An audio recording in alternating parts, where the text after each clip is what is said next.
శోభ తెలుగు న్యూస్కి స్వాగతం.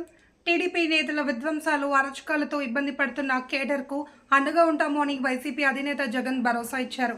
కొందరు ఊర్లు వదిలి పక్క రాష్ట్రాల్లో ఉంటున్నట్లు పార్టీ నేతలు ఆయన దృష్టికి తీసుకువచ్చారు. దీనిపై న్యాయపరమైన చర్యలు తీసుకుంటామని జగన్ అన్నారు. అలాగే భవిష్యత్ కార్యాచరణలపై నేతలకు దిశానిర్దేశం చేశారు. మాజీ మంత్రి ముద్రగడ పద్మనాభం, మాజీ ఎమ్మెల్యే కాసు మహేష్ రెడ్డి సహా పలువురు జగన్ను కలిశారు.